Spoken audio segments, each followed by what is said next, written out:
First off, I'd like to wish everyone a Happy New Year.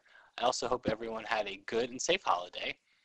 Finally, I'd like to take this opportunity to let you guys know that this is my first tutorial coming to you as a full-time NAP employee. In the past, I've been a part-time freelance writer for the NAP, and this full-time position will let me do the same type of work that I've been doing, just allow me to do more of it. So I'm really looking forward to it. I think it'll be a good thing for the new year.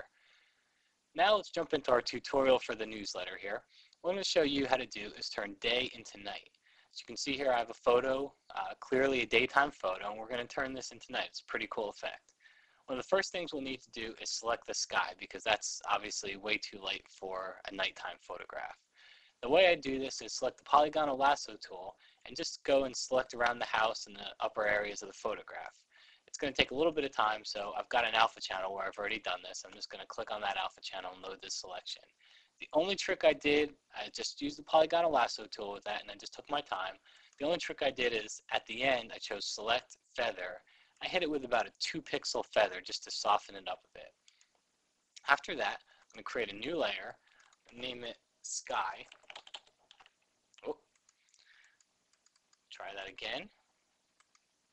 Create a new layer, name it sky, and I've got a foreground color of RGB 182184 and a background color that's almost black, RGB 161844. And what I'm going to do is select the linear gradient tool. I'm just going to, on that new layer, just drag across from top left to bottom right. It's going to give me a nice gradient sky effect. I'm not going to deselect. I'm going to create another new layer on top of that. I'm going to press D to get my foreground color to black. Fill that new layer with black, and then I'm going to choose Filter, Noise, Add Noise. Notice my background color is set to white, so I'm going to get some white noise in the background. My settings are 20% Gaussian and monochromatic, and click OK.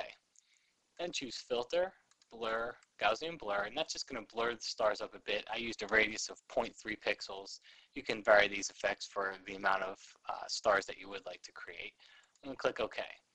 Now, that's way too many stars, so I'm just going to click Control-Command-L to bring up the Levels dialog box. And as you can see, as I play with the sliders here, I start to reduce the number of stars that I have. So that's more along the lines of what I'd like for this image. Then from here, you can drop the opacity if you'd like, or you can just change the layer blend mode to something like lighten. As you cycle through, you'll see some different effects here. I'm going to choose screen, and I'm just going to drop my opacity down to about 90% for that layer.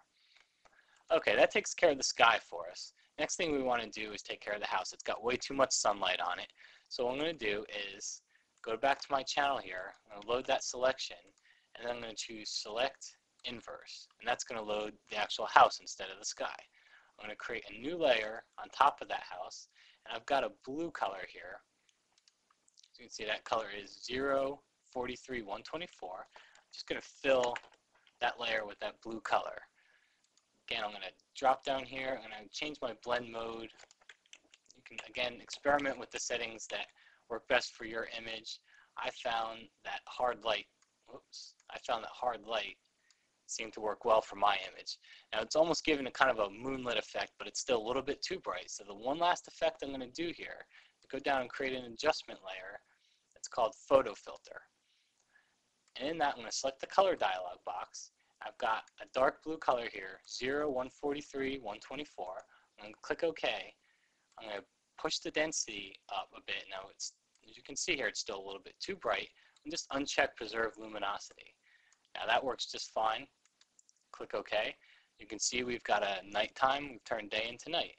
That photo filter here, if you can see, as I click on that on and off, that really made a difference. So keep that one in mind. I hope you enjoyed this tip. I hope everyone, again, had a Happy New Year, and I'm looking forward to working with you more over the next year. Thanks.